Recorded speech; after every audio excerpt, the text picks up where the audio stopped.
Welcome back to Burning the Ships Podcast Solo Show, the show where we go all in on business, health, family, and life without looking back. These solo episodes are designed to give you tactical strategies you can apply right away, followed by a mindset principle to help you anchor those strategies and execute with confidence. From time to time, I'll also bring in experts to dive deeper into specific areas so you're getting actionable tools and perspectives from all angles.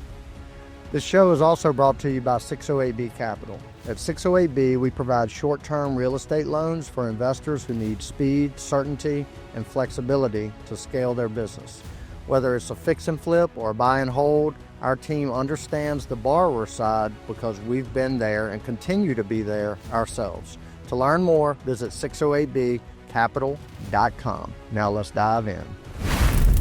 Welcome back to Burning the Ships Podcast. This is a solo episode, and I'm your host, Jason Seward. And today we're going to dive into probably one of the most common questions I get from real estate or aspiring or new real estate investors that are, I have a lot of folks reach out, Bill and I both, that want to pick our brains about how to get started and stuff like that. But one of the most common questions or hurdles that a lot of folks run into is how to actually find a deal, right? So last week, if you heard last week's episode, I talked about underwriting deals.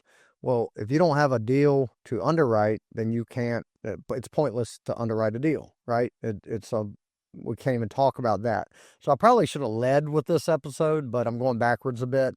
Because in order to have deals to buy, to flip, to burr, whatever strategy you're using, you have to start with an ability to successfully find deals, right? So today I'm going to go through a lot of the strategies that, and I won't cover them all because there's multiple ways and a lot of nuance to, specific strategies and stuff. But I'm going to kind of cover the main ones. Also, I'll preface all of that with I haven't used all of these strategies over the years. Bill and I kind of, and I'll get into the ones we used, but we were very familiar and connected with the strategies that were being used through our networks or through like wholesalers we were buying. We knew the strategies they were using. Did a lot of research. We've gotten a lot of education around all these strategies. But for us, we were so busy with our corporate jobs. For those that have followed along, you know that we built the bulk of our real estate portfolio while holding down pretty demanding corporate jobs. So we didn't have the time to really lean into a lot of these strategies. So we honed in on a couple that were less time consuming that allowed us to be proficient at our jobs that we were doing, but also in growing our portfolios. But we're very well versed in all these strategies, and I'm going to cover them here today. Before I get into all that, I will turn it over to my man, JJ, for JJ's Joke of the Week. Take it away, JJ. Why did the cookie go to the doctor? Because it felt crummy. All right, buddy. Another good one. You're a little comedian in the making. And one thing about JJ, for everybody that's been around him, if you're listening, you know him, he is like, kind of like myself when I was his age. He has to be, always entertaining, right? And a lot of times that can be frustrating as his parent because he doesn't have a good barometer around when to turn that off. So a lot of times he takes things a little too far or, whatever. And that can be frustrating. But for the most part, he is a hilarious 9-year-old kid. Always trying to make people laugh.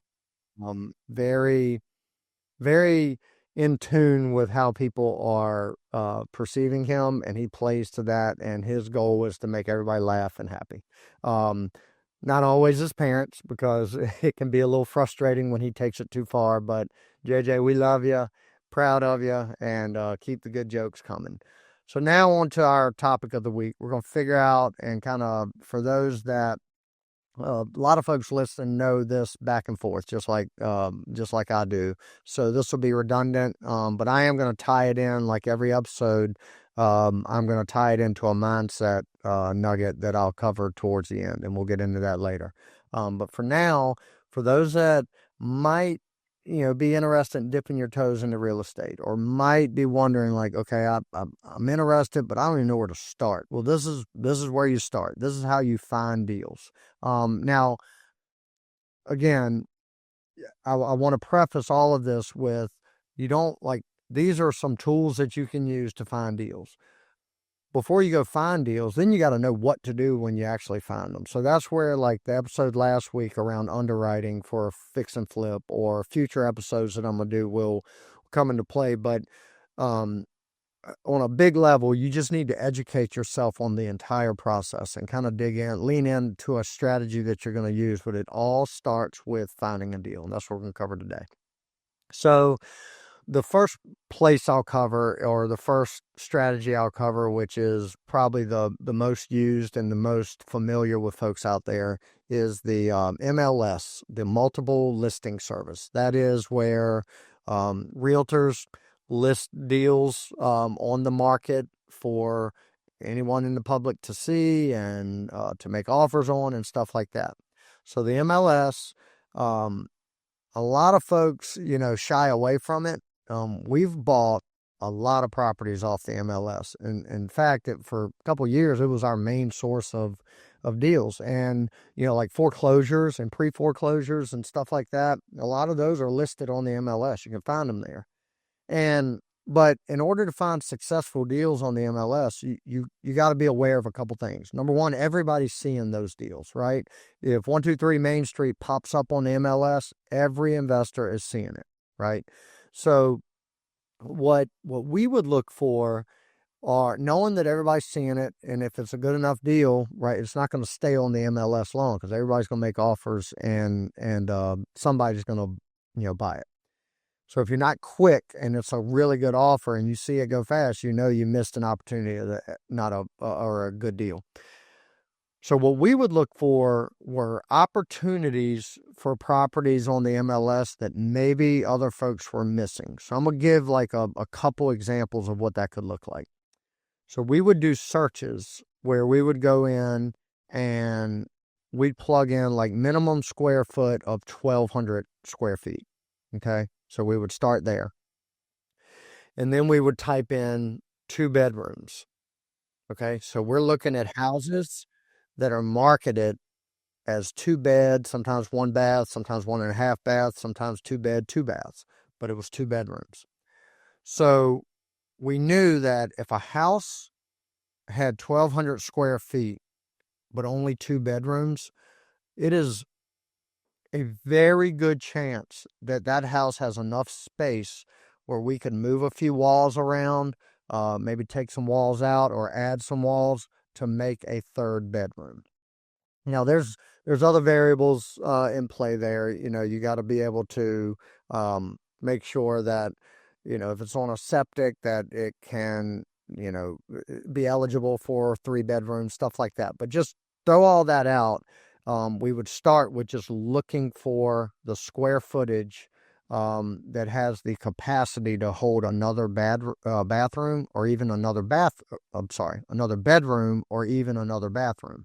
And what we would often find is most folks that are searching the MLS aren't even paying attention. Like if they're looking for 3 bed, 2 bath houses, and they've got their filter set up to search for that, they're not seeing, if they are, they're not paying attention to these 2 bed, 1 bath scenarios, or 2 bed, 2 bath scenarios where there's room to add a 3rd bathroom. So, a 3rd bedroom. So when we would find these opportunities, we'd look at them and we'd maybe try to get into the house to see it. A lot of times they'd have enough pictures or like a floor plan that we could look at and see like, okay, well, here's a giant bedroom here as a master bedroom. And then you got another really big bedroom. And then you have this, I'm pulling an example off the top of my head. Then you have this huge like second living room area or a huge dining area that really doesn't fit the floor plan well, that could easily be walled in and turned into a 3rd bedroom. So when we would find those situations or those opportunities, we could then look at and run comps. We could have our realtor run comps, or we can do it ourselves, on what a 1,200 square foot 3-bed house, what the market value is for that. And a lot of times, let's use an example of a 2-bed, 1-bath, or call it a 2-bed, 2-bath at 1,200 square feet. And let's say that value at that bedroom number is, let's call it 200,000. Okay. Well, let's say we pull comps on the same square footage, but it's a 3-bed, 2-bath. And now that value might be 240,000. So if we know and we have high confidence that we could go in and just by creating another bedroom, that we could add 40,000 in the ARV, the after repair value on that house, then we know that there's enough opportunity there, value add opportunity, where this might be a good deal. Okay. So this is how we found a lot of our MLS deals, is just looking at things that most people weren't paying attention to and trying to find those like diamonds in the rough. So in that scenario, let's say it cost me $10,000 to do all the, put up a new wall or two, or enclose an area that has the square footage for a 3rd bedroom. Let's say that costs $10,000. Let's say I do that, I spend that $10,000, and then that boosts the value up to $240,000. Well, that's a $30,000 net. That's a home run all day long. So we would look for these opportunities on the MLS. And even outside of those scenarios, the MLS still has opportunities on there. We would look for things like, all right, a house that it is overpriced, but it's been on the market for, let's say, 5 months. Well, nobody's bought it because it's overpriced. That seller may be in a situation where they're just ready to dump it, and you catch them at the right time. So we would offer on all of these properties. And a lot of times they were lowball offers, but it was an offer just to test the waters, to see if they're ready to come down on the price. And occasionally we'd get one or two, but we didn't know until we were offering. So the MLS always has been, sometimes better than other times, but predominantly for most of history, since the MLS has been around, if you search hard enough and long enough and are creative enough, you can find and force some deals through the MLS. All right. So the key to kind of tapping into that is, what worked for us is we had several real estate agents that we were very connected with in our network. So we let them know exactly what we were looking for, and they would bring us the deals. So we weren't necessarily scouring the MLS every day. Our agents were looking for us and kind of bringing us opportunities. And we kept an eye on the MLS as well, but they were kind of doing the work for us to bring us the deals. What did they get out of it? Well, if we end up buying it off the MLS, they're the buyer agent. And then once if we're flipping it, once we put it back on the market and sell it, we're going to usually let them list it for us. So they're going to make, 2 different plucks off that deal. So they are incentivized to help us find these deals. So develop those relationships with your real estate agent. Tell them what your kind of buy box is, and I'll talk about that in a minute, and go from there and let those deals unfold as they can. Another place, and this is probably the biggest source of deals for us, or has been over the years. Not so much anymore. We're not as aggressively buying right now. But when we were, for the several years that we were, and we were kind of building up our rental portfolio and doing some flips here and there, this was number one for us, and that was wholesalers. Now, wholesalers, for those that aren't familiar with what they do, they are not real estate agents. Now, some real estate agents are also wholesalers. But a wholesaler, what they're doing is, and I'm going to walk through a scenario. Let's say they're using all of these other strategies to find deals that I'm getting ready to tap into. So and I'm going to go into all these, not in very much detail, but I'm going to list them out. But they're networking. They are using lists like vacant home list, or they're using, they're driving for dollars. They are doing mailers and text campaigns and stuff like that. They're doing all these things to try to find owners who want to sell their property for various reasons, and they're able to lock that property up under contract for well below what the market value is. So a wholesaler would do this. Let's use a mailer campaign. They might send out 1,000 letters in, say, Newport News, Virginia, to property owners that are absentee owners, meaning their mailing address does not match the property address. So that either means that it means they're getting mail somewhere else, so they probably don't live in that property. It might be a rental house, it might be a vacant house, they don't know, but they're mailing letters to these owners. And let's say they get responses, and one responds that they're interested. So they're interested in selling it. Wholesaler runs all the numbers, and they determine the as-is value of that property is, let's call it $200,000. Well, let's say that and I won't go through all the details. This kind of goes into underwriting a deal like I talked about. But let's say they're able to, it's an as-is value of $200,000 for $100,000. So if they're able to do that, now they have a property under contract $100,000 below market value of what it is now, for whatever reason. That seller might have just been distressed, doesn't want to deal with it, just get it off my plate. I want the $100,000 in cash. So that wholesaler will then go and do what's called assign that contract. So they will take that contract and they would come to somebody like Bill and I, and they would say, hey guys, I've got this property in Newport News. It has a value of $200,000. I'll sell it to y'all for $130,000. Okay. So what they're going to do is take that contract that they have for $100,000 with the seller, and then they're going to turn around and sell us that contract for $30,000. They're going to assign it to us. So when we go to closing, we're going to bring $130,000 to the table, to the closing table. 100 of that goes to the seller, and 30,000 goes to the wholesaler. So, and wholesale fees or assignment fees can range from $5,000 to, I've seen them up as high as $100,000. We never really cared what the wholesaler was making. We underwrote it at what we were paying for it. So wholesalers, basically, we connected with several really good ones for a couple years, and they built our portfolio. And what I mean by that is we delivered on what we would do, meaning if they got something under contract, we were interested, we were going to close that deal, they were going to get their assignment fees. So because we were able to perform in that manner, we got a lot more deals brought to our plate. So wholesalers might have a list of 100 buyers on the back end like Bill and I were. Well, we closed. We did not walk away from a deal. So if we liked it, the numbers worked, and we said we want it at this price, we would close on it. A lot of buyers don't do that. They'll back away. They'll run away at the closing table, whatever the case may be. We never did that. We always closed. So we built that reputation amongst our wholesalers as kind of like one of their premium or VIP buyers. So they brought us all the sweet deals. We were able to buy them.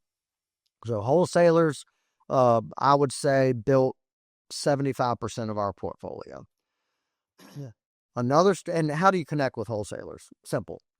They're all over the internet, all over in Facebook groups. They're all over networking groups and meetings and events and meetups and stuff like that. Find them. They're not hard to find. They're very public with what they're doing and how they market it and all of that. So reach out, find them, tell them what your buy box is. And I'm going to go into buy box now because that's important to know. When you're trying to source deals, you can't just say, I want to look at everything, right?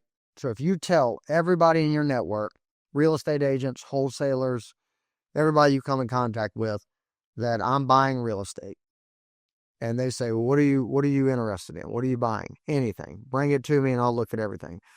Your inbox and your phone is going to get flooded with opportunities ranging from little tiny vacant lots of land with no house on it, all the way to 500-unit apartment buildings. If you tell folks that you're looking for everything, you're going to get everything. There's not enough time in anybody's day to source or to go through and weed through all of those opportunities.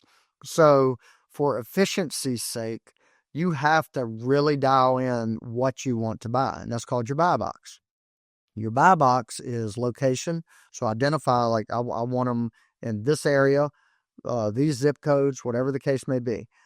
You got to know what your price point is. I can spend up to this much money on a house. I have this much available for rehab. Identify what you want the ARV to be. So like Bill and I, we were pretty consistently staying, when we were building our portfolio, in that 3-bed, 2-bath range under 300,000 ARV. Those numbers worked for us all day. So we would tell our wholesalers and our realtors, this is what we want. We want in that, really no less than 900 square feet, no more than maybe 1,700, and that's kind of pushing it, and no more than a $300,000 ARV on the back end. So we identified that, we gave them that, and so the deals that we had to weed through all pretty much fell within that buy box, made it a lot more efficient. So when you hear me talk about knowing your buy box, that's what I mean. So we bought, as I mentioned, from a lot of wholesalers. Well, those wholesalers are using a lot of the strategies I'm getting ready to talk about. You can use those. A lot of fix and flippers, like now we're lending to a lot of fix and flippers. And a lot of them are using these strategies. Like some of them are buying from wholesalers, but a lot of them are using their own source strategies. And I'm going to go over a couple of them now. One are direct mailer campaigns. These are very popular.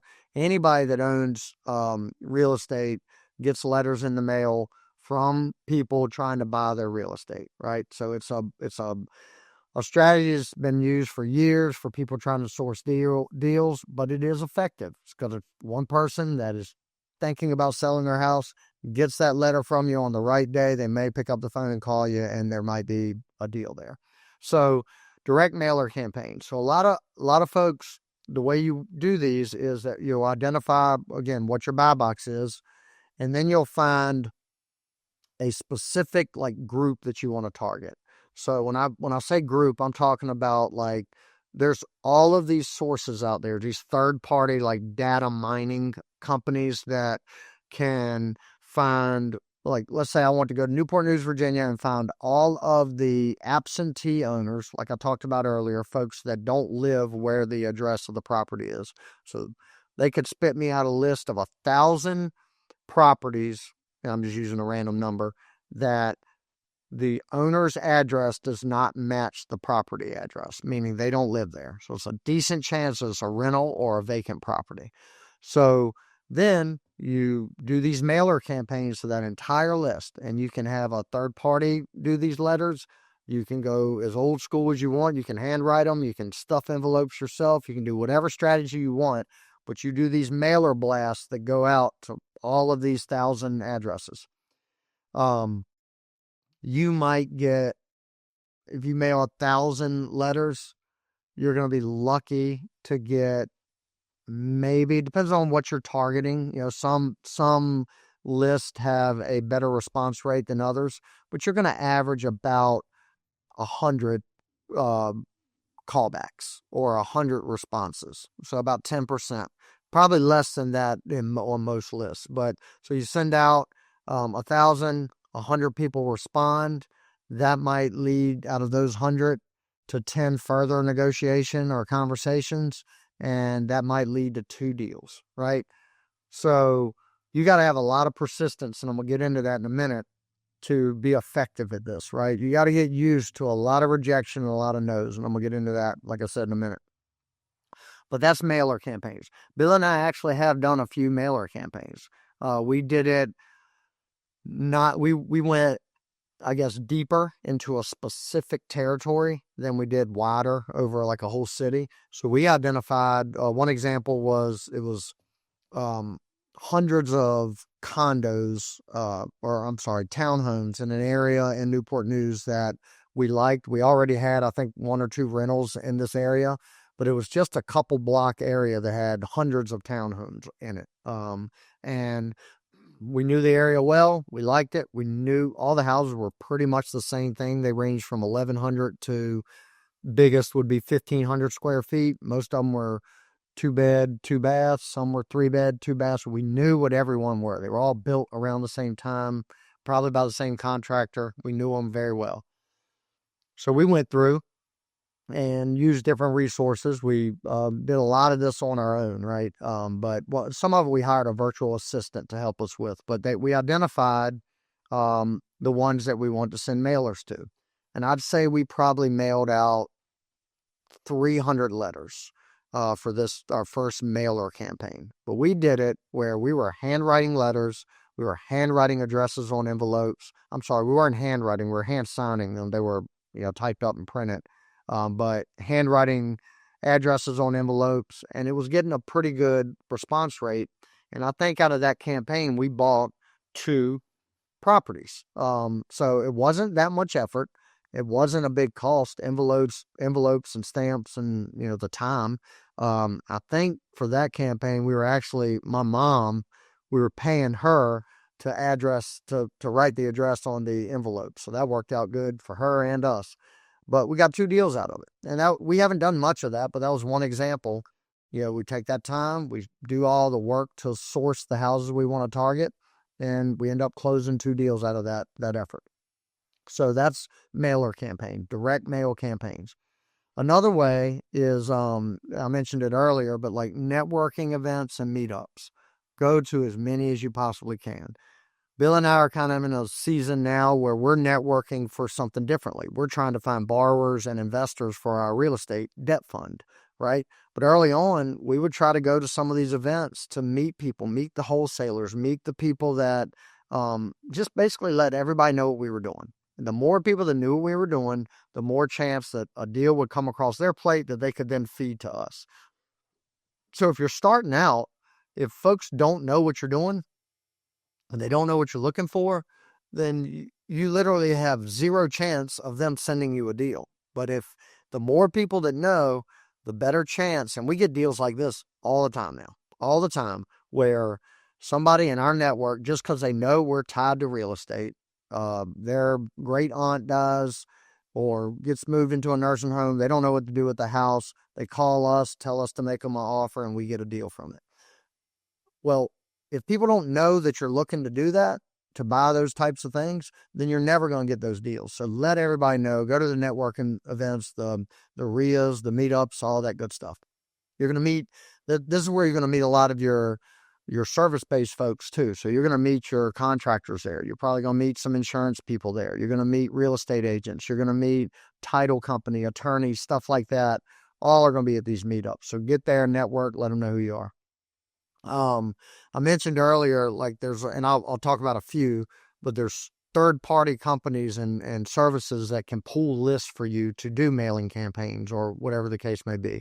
Some of those, one is PropStream. Another one that we've used is BatchLeads, and there are countless others. So just do some research for like real estate lists and stuff like that, and you'll get countless of options to, most of these you got to pay for. You got to pay for them to research and pull the list, and those lists are going to come back, and they're going to a lot of times give you owner's name, phone numbers, address, stuff like that you can then use that data to then put in play a strategy to contact those people.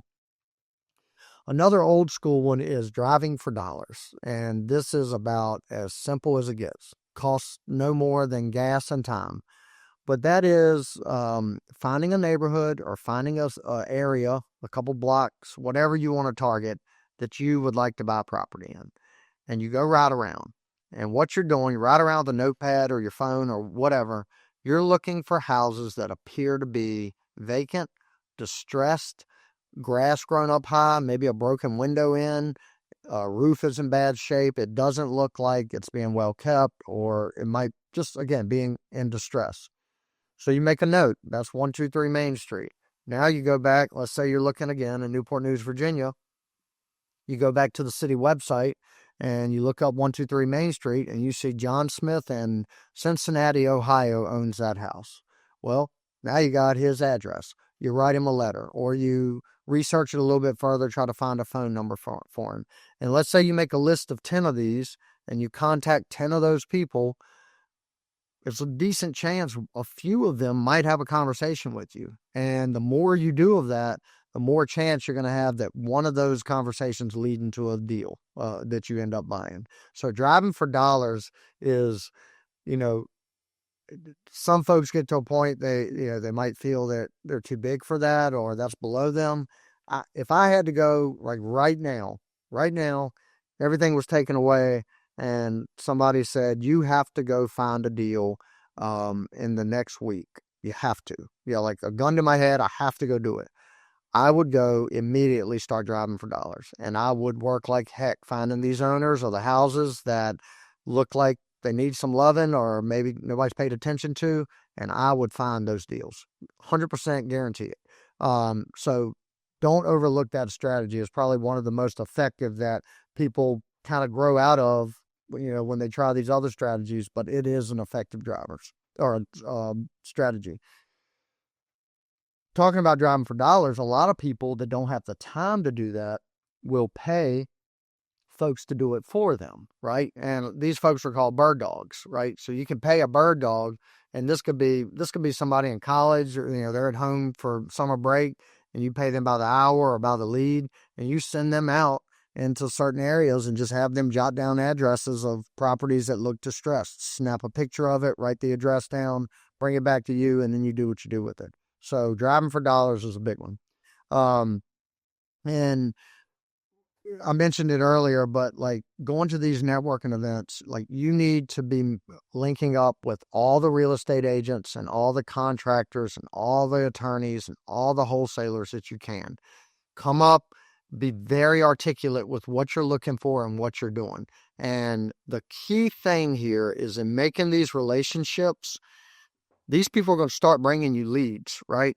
Because it benefits them to whether they're wholesaling it and getting an assignment fee, or if they're a realtor that's going to list it for you on the back end, or an attorney that's going to help you do your closings, title company, whatever.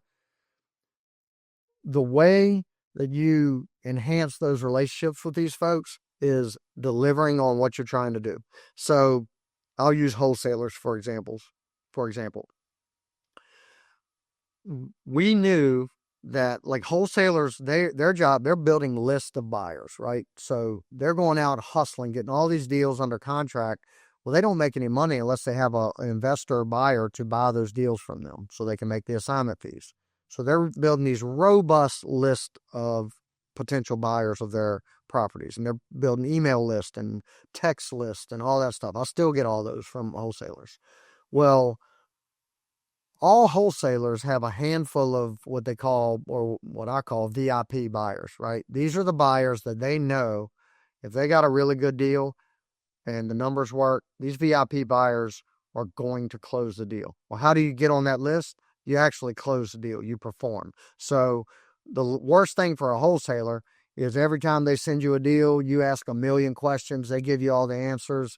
Maybe you get it under contract and you back out maybe during like a 7-day due diligence period, or whatever the case may be. You become difficult and you don't really perform for that wholesaler. You think they're going to put you on their VIP list? No, they're not. You're going to be on an email list and you'll kind of be on the back burner for all the leftover deals, but you're not going to get those hot deals. So we knew that early on. So as we were building relationships with wholesalers, we made sure that if we were going to ask them to spend a lot of time researching data and getting information from the buyer or the seller for us and all these things, our intent was to close that deal, right? So much so that, I can think of one deal in particular.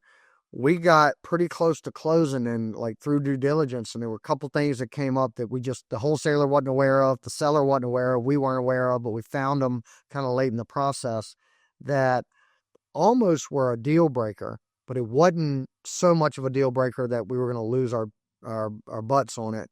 So we opted to close the deal just to make good for the wholesaler, right? We knew we could break even on the deal at worst. So we opted to not walk away because that wholesaler puts him in a bind, and we wanted to deliver for him so that we continue to be a VIP customer. And we did that not just once, a couple times, and that paid huge dividends for us. Like the wholesaler knew that we were slightly overpaying for this deal after what came up, and they knew that we closed anyway. we became their top buyer. We got everything. And so keep that in mind when you're dealing with these realtors, wholesalers, and stuff like that. Don't waste our time. Have the intent of closing and delivering on what you're saying.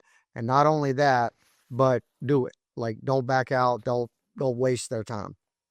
So, in summary on that, how to find deals. I've gone through very quickly. Now, each one of these strategies, I encourage everybody to go to YouTube University or find a mentor that's doing these things and learn more about them. But you got the MLS, which is where you can find any deal you want on there. Just research it, get creative, like I mentioned earlier. You've got, you got wholesalers, which I've talked plenty about. You've got direct mailer campaigns. Come up with strategies to do it. Like, there's a bunch of different ways. There's all these services out there where you can pay the service, just give them a list of names and addresses, tell them what you want to put on the letter, and they can just mail it all out for you, all the way down to you handwriting the letters yourself. So figure out what all that is, what that looks like, and try it. Know your buy box. Your buy box, as I mentioned earlier, is specifically the range of what you're looking for, so you don't get inundated with so many deals it becomes inefficient. So know that. Talked about the mailers, network and meetup events. Attend all you can. Be there, and don't just go and stand in the corner. Go and introduce yourself. Have a pitch ready. Be able to tell people very articulately, I don't know if that's a word, but be able to articulate what you are doing and what you're looking for, and what you can provide and value to them by being a buyer. Use these different list sources, use virtual assistants. I touched on that briefly, but there is a whole world out there of virtual assistants that can do these tasks for you. They can be like, you got virtual assistants that you give them thousands of names and phone numbers. You can pay them to dial and call people over and over and over, just seeing if they're interested in selling their house. And some virtual assistants are trained well enough to even do some of the negotiating for you. But you can research that and learn more about that. But virtual assistants are a great, great addition to your sourcing of deals if you use them the right way. Driving for dollars. If you're starting out and you don't have any resources to throw at this other than your time, go fill up your vehicle with gas and go drive around and make notes on houses that look like they might have an opportunity to be purchased. So, and then research who the owner is, contact them, and go from there. And that leads me now to my next segment, which is the mindset segment. But before we get into that, here's a word from our sponsor, 608B Capital. If you've been following this podcast for any time now, you have certainly heard us talk about 608B Capital. 608B Capital is our lending company that Bill Phillips and I launched about a little over 2 years ago. And we fund folks that are buying houses, fixing them up, and then ultimately selling them or refinancing them for longer term use. And we're the short term financing for that. So if you have anyone in your network or you yourself are into that business or interested in learning more, you can reach out to us by checking out our website, 608bcapital.com. We always have plenty of capital to lend, and we're excited to work with as many new people as possible. We also have an excellent referral program, so contact us for more information on that, and we can't wait to hear from you. All right, 608B Capital. I am a proud owner of that company, so I encourage anybody that's like looking to get into this stuff and looking to find deals and underwrite deals and stuff like that. You got to know how you're going to buy these things. And a lot of times, especially for folks early on or well-seasoned people, the best way to do it is other people's money. So that's where a company like 608B Capital comes into play. Yeah, if you're interested in anything like that, give us a shout. So now into the mindset segment. Everything I just talked about, it all requires persistence, okay? If you just started looking on the MLS and you couldn't find any deals and you say, oh, that didn't work. Or you do one mailer campaign, oh, that didn't work, didn't get any responses. Or you find one wholesaler that you're all excited about, but the deals they bring you just don't pencil out. You go to one meetup and you didn't make any good connections, and then you just stop it all. That's the opposite of being persistent. You will not source any deals if you don't Pick a few of these things and just go at it over and over and over. So the most important thing and the most important skill when it comes to sourcing deals, in my opinion, and negotiations have a big piece of this. You learn all that, but the most important skill is the ability to face rejection over and over and over and over, and it not faze you at all. I've been fortunate enough to be raised in a world of sales, right? My whole career has been in sales. So I learned at an early age that with sales comes a lot of rejection. I'm told no 8 times out of 10, right? So no to appointments, no to buying a product, no to a lot of things. So over a long period of time of doing that, you become hardened to the no. Like you accept the no's so much so that like I would do things where I would track the number of no's I got because I know every no is closer to the next yes. I knew I'm not going to get into the nerdy details of this, but I knew the formula when I was selling insurance of 10 outreaches led to 3 conversations, led to 1 sale. I knew that. So if I wanted 10 sales, I had to do 100 outreaches, right? If I needed, 30 conversations, then I would have to do 100 outreaches. So I knew that formula and I could rely on it whenever I wanted to pull the lever to ramp up sales. More outreaches, more results. Well, with that came a lot of no's, right? So if I'm only making 1 sale out of 10 outreaches being phone calls, emails, meetings, whatever it is, I'm putting myself out there. But that only led to 1 sale.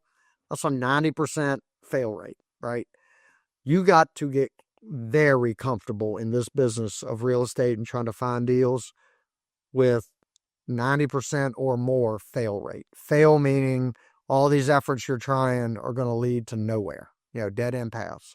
So that's hard for a lot of people, right? I talk to a lot of new folks that are trying to find their first deal, and I'll ask them, they'll say, oh, I'm striking out, I'm not getting anywhere. How many offers do you make this week? Well, none this week, but I made one last week and got outbid by, another person. Well, how about the whole month? Well, I made 2 more outside of that. No. When Bill and I ramped things up, even with our full-time jobs, and we were tracking certain metrics, we were trying to make 20 offers a week. Well, I'm going to repeat that.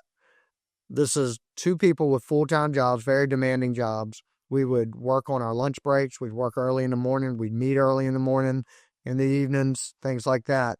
But we were slinging offers out there. We were doing offers on the MLS. We were doing offers through wholesalers that were bringing us offers on deals we were finding ourselves, all that stuff, trying to do 20 a week. That's 80 a month.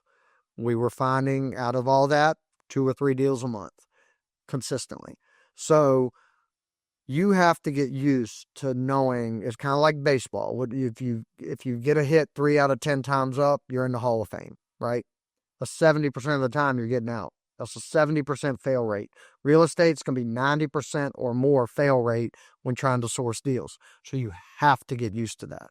And this is where persistence becomes an imperative skill. And if you don't have it, understand that about yourself. If you don't have it and you don't think you have what it takes to change and become more persistent and get used to being told no, but you still want to pursue this path, you better align with somebody that does have it, a partner or hire somebody that's has more of that sales ability.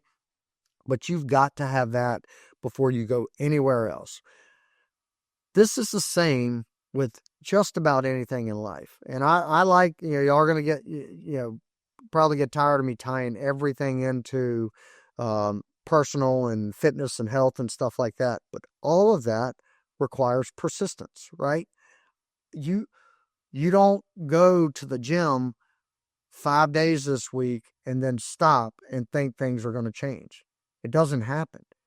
A good friend of mine years ago, was one of my best friend's dads told me this. He was talking about, he had some heart issues.